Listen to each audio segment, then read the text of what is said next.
उत्तर प्रदेश के माननीय मुख्यमंत्री जी के सानिध्य से हम सभी अनुग्रहित हैं।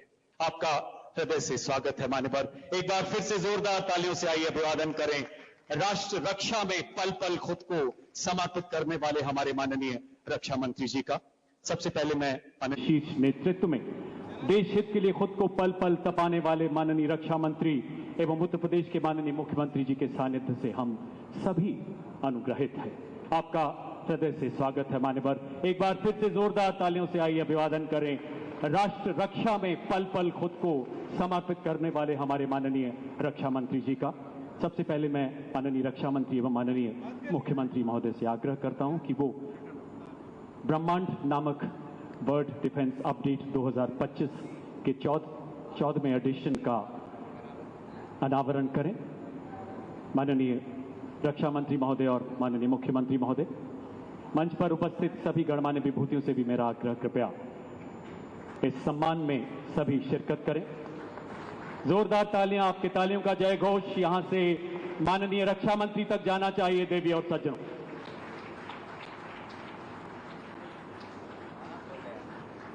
यह बताना चाहूंगा एक ऐसी मैगजीन है जो पूरे विश्व की सभी मिलिट्रीज के बारे में विस्तृत जानकारी देती है।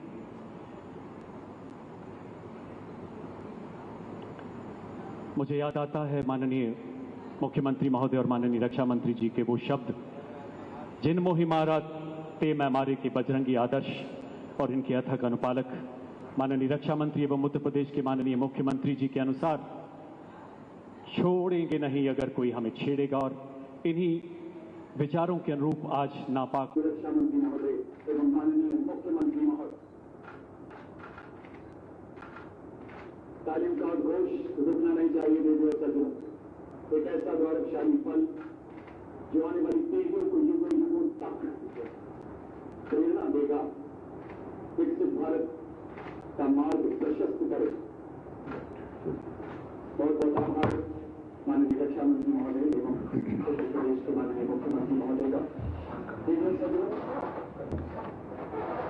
समय में उसे रोकने का जिसका हम सबको सभी से इंतजार है। लखनऊ के अपने लाडले माननीय रक्षा मंत्री श्री राजनाथ सिंह जी से आग्रह करता हूं कि कृपया अपने आशीर्वचनों से हम सबका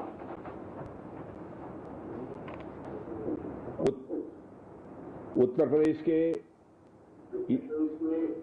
यशस्वी एक्टिव एवं इफेक्टिव चीफ मिनिस्टर श्रीमान योगी आदित्यनाथ जी, यूपी के उप मुख्यमंत्री श्री केशव प्रसाद जी मौर्य, श्री ब्रजेश जी पाठक, यूपी के एनआरआई और investment promotion minister Shri Nand Kumar ji गुप्त नंदी जी, मेंबर राज्यसभा श्री ब्रिजलाल जी, विधायक सरोजनी नगर डॉक्टर राजेश्वर सिंह, विधानसभा और विधान परिषद के सभी सम्मानित सदस्यगण, हमारे डीआरडीओ के साइंटिस्ट और यहाँ मौजूद अधिकारीगण, देश भर के मौजूद सारे टेक्नोक्रेट्स, देवियों व सज्जनों, सबसे पहले तो मैं क्षमा चाहता हूं कि अपरिहार्य कारणों से चाहते हुए भी मैं समय से उपस्थित नहीं हो पाया।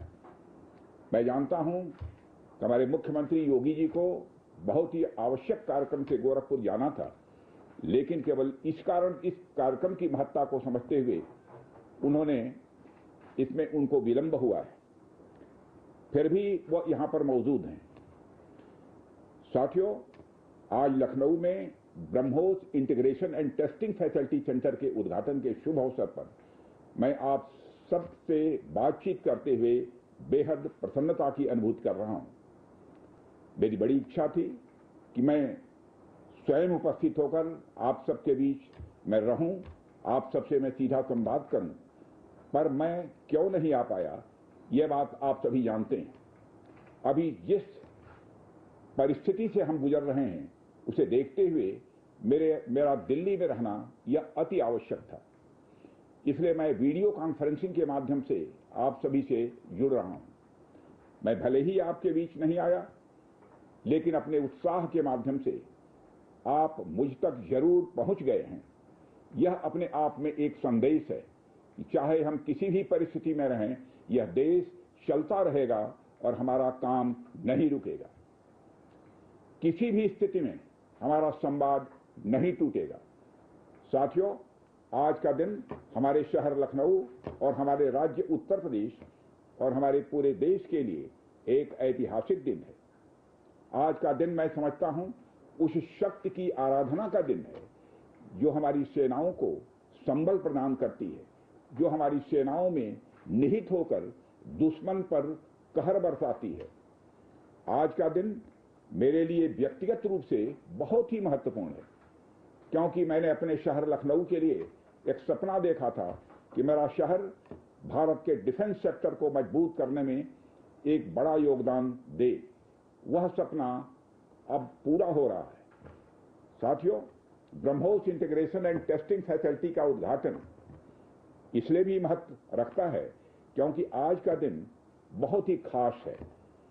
आप सब तो जानते ही हैं कि आज नेशनल टेक्नोलॉजी डे है। आज ही के दिन 1998 में श्रद्धेय अटल बिहारी वाजपेयी जी के नेतृत्व में हमारे वैज्ञानिकों ने पोखरण में परमाणु परीक्षण करके दुनिया को भारत की ताकत दिखाई थी। और वह परीक्षण हमारे साइंटिस्ट, इंजीनियर्स, डिफेंस पर्सनल और कई अन्य स्टेक होल्डर्स के अथक प्रयासों का ही परिणाम था। यह हमारे वैज्ञानिकों तथा इंजीनियर्स को मान्यता देने, उनको रिकॉग्नाइज करने और उनके कंट्रीब्यूशन को एक्नॉलेज करने का दिन है। मुझे अच्छी तरह याद है जब मैंने इसका शिलान्यास किया था, उस समय माननीय मुख्यमंत्री श्री योगी आदित्यनाथ जी भी थे। उस दौरान मैंने यह इच्छा जाहिर की थी कि जितनी जल्दी हो सके इस प्रोजेक्ट को पूरा कर लिया जाए। और मुझे यह देखकर बेहद खुशी हुई कि आप लोगों ने मेरी भावनाओं का सम्मान रखा और महज 40 महीने में इस प्रोजेक्ट को पूरा करके दिखाया। आज हमारे आसपास जैसी परिस्थितियां हैं, उसे देखते हुए ये बेहद जरूरी हो जाता है कि हम अपने लक्ष्यों को ऐसे ही समयबद्ध तरीके से पूरा करते रहें।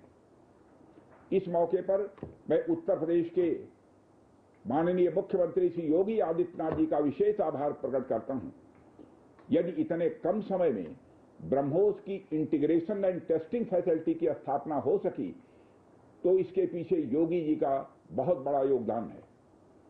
मैं डीआरडीओ, हमारे वैज्ञानिक, हमारे इंजीनियर्स और इस प्रोजेक्ट से जुड़े हर व्यक्ति और संस्था को मैं हृदय से बधाई देता हूं। आप लोगों ने दिन रात मेहनत करके इस इंटीग्रेशन एंड टेस्टिंग फैसिलिटी को खड़ा किया है।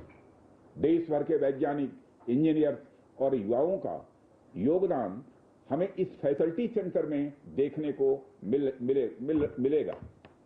मैं आपकी मेहनत और लगन को नमन करता हूं।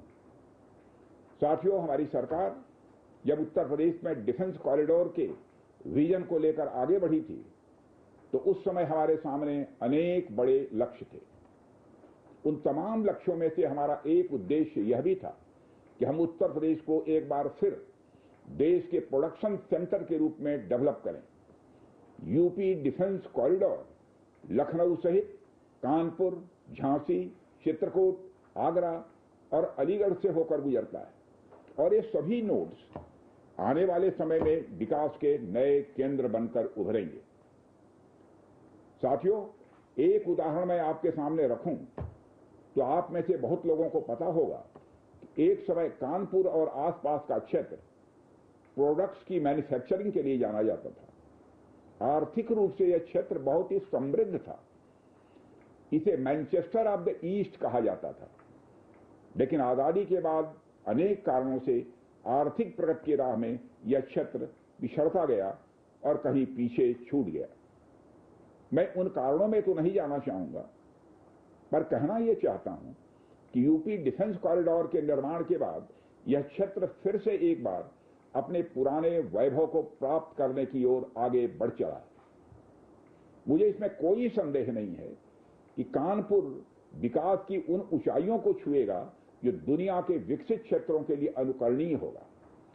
कल को वेस्ट में कोई क्षेत्र जब बहुत अधिक प्रगति करेगा तो उसे कानपुर ऑफ द वेस्ट कहा जाएगा। इसी प्रकार डिफेंस इंडस्ट्रियल कॉरिडोर के सभी नोड्स को डेवलप करने के लिए हम पूरी तरह से कमिटेड हैं। मुझे यह भी बतलाया गया है कि अभी उत्तर प्रदेश डिफेंस कॉरिडोर में aircraft manufacturing, UAV, drones, ammunition composite and critical materials, small arms, textile तथा पैरासूट आदि में मेजर इन्वेस्टमेंट किए गए हैं। एक अच्छी बात यह है कि इस डिफेंस कॉरिडोर में हमें पब्लिक सेक्टर और प्राइवेट सेक्टर दोनों की ही बड़ी अहम भागीदारी दिखाई दे रही है। साथियों, जब मैं प्राइवेट सेक्टर की भागीदारी की बात कर रहा हूं तो मुझे यह बताते हुए बड़ी खुशी हो रही है कि लखनऊ में ही पीटीसी इंडस्ट्रीज लिमिटेड द्वारा titanium and super alloy material plant की शुरुआत की जा रही है। इसके अलावा 7 एडिशनल क्रिटिकल प्रोजेक्ट्स की भी नींव इस समय रखी जा रही है। यह निश्चित रूप से रक्षा क्षेत्र में भारत की आत्मनिर्भरता की गति को और तेज करेगा। मैं इसके लिए श्री सचिन अग्रवाल को भी बधाई देना चाहता हूं। हमारा सपना है कि उत्तर प्रदेश दुनिया के टॉप डिफेंस प्रोडक्शन और एक्सपोर्ट डेस्टिनेशन के रूप में जाना जाए। आज जो ब्रह्मोस फैसिलिटी शुरू हो रही है, मैं समझता हूं वह यूपी डिफेंस कॉरिडोर का एक गौरव होगा। यह सिर्फ उत्तर प्रदेश का ही नहीं बल्कि देश का सबसे बड़ा BrahMos integration and testing facility centre है। यह रक्षा क्षेत्र में भारत की आत्मनिर्भरता के प्रयास को भी मजबूती प्रदान करेगा। साथियों, जहां तक ब्रह्मोस का प्रश्न है तो आप सभी यह जानते हैं कि ब्रह्मोस दुनिया के सबसे तेज सुपरसोनिक क्रूज मिसाइल्स में से एक है। ब्रह्मोस सिर्फ एक हथियार नहीं है बल्कि यह अपने आप में एक मैसेज है। मैसेज हमारी आर्म्ड फोर्सेस के स्ट्रेंथ का है। मैसेज दुश्मन के प्रति हमारी डेटरेंस का है, प्रतिरोधक क्षमता का है। मैसेज हमारी बॉर्डर्स की सेफ गार्डिंग के हमारी प्रतिबद्धता का है। साथियों, पोखरण परमाणु परीक्षण में महत्वपूर्ण योगदान देने वाले मिसाइल मैन और हमारे पूर्व राष्ट्रपति डॉक्टर एपीजे अब्दुल कलाम ने यह कहा भी था कि unless India stands up to the world, no one will respect us in this world. Fear has no place, only strength respects strength. अर्थात दुनिया कमजोरों का नहीं बल्कि शक्तिशाली का सम्मान करती है। उनका विजन था कि हमें अपनी ताकत को और मजबूत करना होगा। जब तक कोई देश ताकतवर नहीं होगा, दुनिया उसका सम्मान नहीं करेगी। आज भारत दुनिया के सबसे शक्तिशाली राष्ट्रों में से एक है। हम लगातार अपनी ताकत और बढ़ा रहे हैं और मैं समझता हूं कि आज जो फैसिलिटी सेंटर शुरू हो रहा है, यह भारत की शक्ति को और मजबूत करने में सहायक होगी। साथियों, यह केवल एक फैक्ट्री का उद्घाटन भर नहीं है बल्कि मैं समझता हूं कि यह रक्षा क्षेत्र में भारत की आत्मनिर्भरता की दिशा में एक बहुत बड़ा कदम है। उत्तर प्रदेश डिफेंस इंडस्ट्रियल कॉरिडोर बनने के पश्चात उत्तर प्रदेश के इंडस्ट्रियल डेवलपमेंट का एक नए सिरे से श्रीगणेश हो चुका है।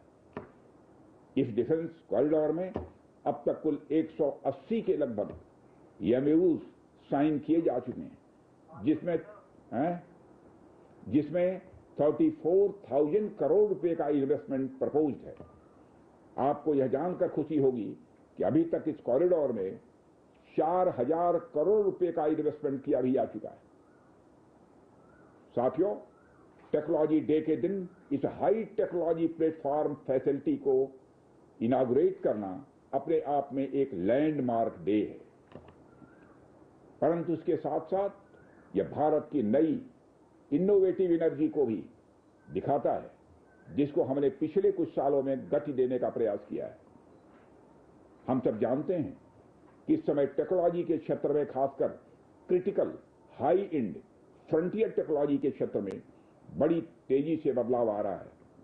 चाहे सिविल सेक्टर हो या डिफेंस सेक्टर, आज रोज नई नई टेक्नोलॉजी सभी प्रकार के प्रोडक्ट्स या सर्विसेज में क्रांतिकारी परिवर्तन ला रही हैं।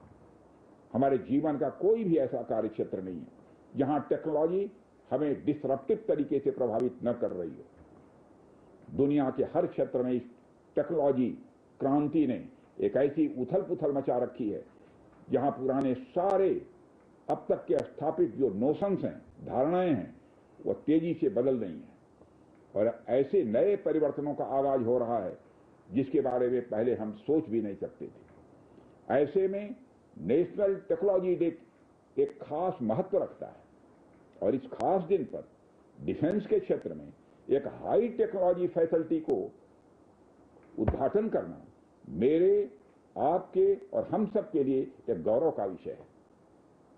साथियों, ब्रह्मोस भारत और रूस के हाईएस्ट डिफेंस टेक्नोलॉजी का एक संगम है। जिस तरह हमारा उत्तर प्रदेश प्रयाग स्थित संगम के लिए दुनिया भर में जाना जाता है, उसी तरह आने वाले समय में लखनऊ भी इस टेक्नोलॉजी के संगम के लिए जाना जाएगा। और यह संगम कई अनेक विशेषताओं को अपने अंदर समाहित करता है।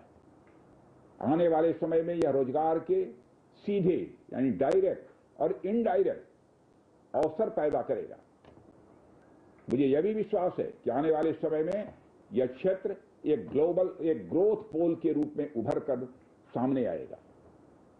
साथियों, ब्रह्मोस जैसे कॉम्प्लेक्स सिस्टम की एक खास विशेषता होती है और यह सिस्टम अनेक प्रकार के सब सिस्टम, कंपोनेंट्स और पार्ट से बने होते हैं, जिन्हें किसी भी एक जगह पर निर्मित करना संभव नहीं होता।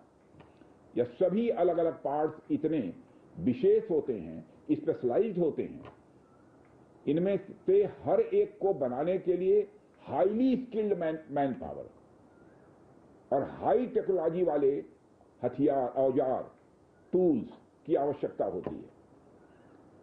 आपको मैं यह बताना चाहूंगा कि हमारी डिफेंस इंडस्ट्री के अंदर देश भर में, चाहे वह डीपीएसयू हो या प्राइवेट सेक्टर की इंडस्ट्रियल यूनिट्स हो या जहां भी स्थापित होती हैं, वहां अपने साथ साथ एमएसएमई यानी छोटी औद्योगिक इकाइयों का एक एंसिलरी इंडस्ट्रियल बेस भी निर्मित करती है और इन एंसिलरी इंडस्ट्रियल बेस से पूरे इलाके का एक सामाजिक आर्थिक विकास होता है। मेरा मानना है कि यह फैसिलिटी सेंटर भी वही भूमिका निभाएगा। और साथियों, जैसा कि आप सब जानते हैं, चाहे भारत सरकार हो या राज्य सरकार, हमारी नीति एकदम साफ है। Make in India, make forward. हमारे लिए रक्षा क्षेत्र में आत्मनिर्भरता का अर्थ बहुत व्यापक है। हम इस विचार के साथ आगे बढ़ रहे हैं कि हमें खुद के लिए तो आर्म्स एंड इक्विपमेंट बनाना ही है, साथ ही साथ में पूरी दुनिया को एक्सपोर्ट भी करना है। साथियों, दुनिया की मिलिट्री मार्केट में अपार संभावनाएं हैं। हाल ही में मैं Stockholm International Peace Research Institute की एक रिपोर्ट पढ़ रहा था। उसमें उन्होंने यह बताया है कि वर्ल्ड मिलिट्री एक्सपेंडिचर 2024 में बढ़कर $2,718 बिलियन हो गया है। आप सोचिए, आर्म्स एंड इक्विपमेंट का इतना बड़ा मार्केट हमारी राह देख रहा है।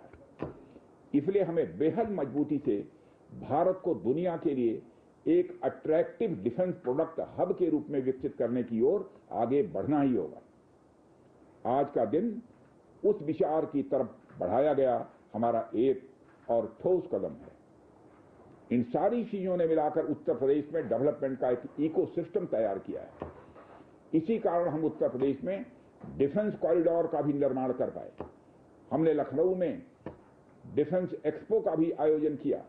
हमने डीआरडीओ के टेस्टिंग सेंटर DTTC की भी स्थापना की और आज जिस ब्रह्मोस फैसिलिटी का उद्घाटन यहां हो रहा है, इस फैसिलिटी की शुरुआत से ही लगभग 500 डायरेक्ट और 1000 इनडायरेक्ट रोजगार सृजित होंगे। यह भी कहीं न कहीं उस इकोसिस्टम के कारण ही संभव हो पाया है जो श्री योगी आदित्यनाथ जी ने यहां डेवलप किया है। यानी हमारी डबल इंजन की सरकार उत्तर प्रदेश में खेल से लेकर खेत तक, कल्चर से लेकर कनेक्टिविटी तक, पुलिस से लेकर पॉलिसी तक और टेक्नोलॉजी से लेकर टूरिज्म तक हर क्षेत्र में विकास कर रही है। इसलिए मैं उत्तर प्रदेश सरकार को पुनः बधाई देता हूं। हर तरीके से उत्तर प्रदेश और भारत के डेवलपमेंट को लेकर हमारा संकल्प, हमारा समर्पण और हमारी प्रतिबद्धता और भी मजबूत होती जा रही है। साथियों, 11 मई को पोखरण से जो आत्मविश्वास प्रारंभ हुआ था, आज लखनऊ में वह और मजबूत हो रहा है। साथियों, अपनी बात समाप्त करने के पहले मैं कहना चाहता हूं, जिन भारत विरोधी और आतंकी संगठनों ने भारत माता के मस्तक पर हमला करके कई परिवारों के सिंदूर मिटाए थे, उन्हें भारतीय सेना ने ऑपरेशन सिंदूर के माध्यम से इंसाफ दिलाने का काम किया है। और इसके लिए आज सारा देश भारतीय सेनाओं का अभिनंदन कर रहा है। ऑपरेशन सिंदूर सिर्फ एक सैन्य कार्रवाई भर नहीं है, बल्कि भारत की राजनैतिक, सामाजिक और सामरिक इच्छा शक्ति का प्रतीक है। यह ऑपरेशन आतंकवाद के खिलाफ भारत की दृढ़ इच्छा शक्ति का और सैन्य शक्ति की क्षमता और संकल्प शक्ति का भी प्रदर्शन है। हमने दिखाया है, भारत आतंकवाद के खिलाफ जब भी कोई कार्रवाई करेगा तो आतंकवादियों और उनके आकाओं के लिए सरहद पार की जमीन भी सुरक्षित नहीं रहेगी। भारतीय सेनाओं ने ऑपरेशन सिंदूर को पाकिस्तान में मौजूद आतंकी ढांचा ढहाने के उद्देश्य से लॉन्च किया था। हमने उनके आम नागरिकों को कभी निशाना नहीं बनाया था, मगर पाकिस्तान ने न केवल भारत के नागरिक इलाकों को निशाना बनाया, बल्कि मंदिर, गुरुद्वारा, गिरजाघर पर भी हमले करने का प्रयास किया। भारतीय सेना ने शौर्य और पराक्रम के साथ साथ संयम का भी परिचय देते हुए पाकिस्तान के अन्य ठिकानों पर भी प्रहार करके करारा जवाब दिया है। हमने केवल सीमा से सटे सैन्य ठिकानों पर ही नहीं कार्रवाई की, बल्कि भारत की सेनाओं की धमक उस रावलपिंडी तक सुनी गई जहां पाकिस्तानी फौज का हेडक्वार्टर मौजूद है। मित्रों, भारत में आतंकवादी घटनाएं करने और कराने का क्या अंजाम होता है, यह पूरे विश्व ने उरी की घटना के बाद देखा, जब हमारी सेना ने पाकिस्तान में घुसकर सर्जिकल स्ट्राइक की। पुलवामा के बाद देखा, जब बालाकोट पर एयर स्ट्राइक की गई, और अब पहलगाम की घटना के बाद दुनिया देख रही है कि जब भारत ने पाकिस्तान के भीतर घुसकर मल्टीपल स्ट्राइक्स की हैं। आतंकवाद के खिलाफ जीरो टॉलरेंस की नीति पर चलते हुए हमारे यशस्वी प्रधानमंत्री श्री नरेंद्र मोदी ने स्पष्ट कर दिया है कि यह नया भारत है जो आतंक के खिलाफ सरहद के इस पार और उस पार दोनों तरफ प्रभावी कार्रवाई करेगा। यह हमारे प्रधानमंत्री जी ने स्पष्ट रूप से यह संदेश दे दिया है। मैं एक बार फिर से BrahMos integration and testing facility centre और इस प्रोजेक्ट में शामिल सभी स्टेक होल्डर्स को हार्दिक बधाई देता हूं। मैं साथ ही पीटीसी इंडस्ट्रीज लिमिटेड को भी उनके एम्बिशियस प्रोजेक्ट पर हृदय से बधाई देता हूं। इन तमाम प्रोजेक्ट्स की शुरुआत पर मैं लखनऊ और उत्तर प्रदेश की जनता को भी बधाई देता हूं, जो इस ऐतिहासिक पहल का हिस्सा बन रही है। अंत में मैं आप सभी का आभार प्रकट करते हुए अपनी बात को समाप्त करना चाहता हूं, और आप सभी से मैं खेद भी व्यक्त करता हूं कि निर्धारित समय पर मैं इस कार्यक्रम में उपस्थित नहीं हो सका, लेकिन देर आया दुरुस्त आया।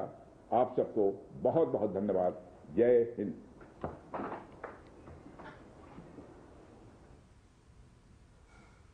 रक्षा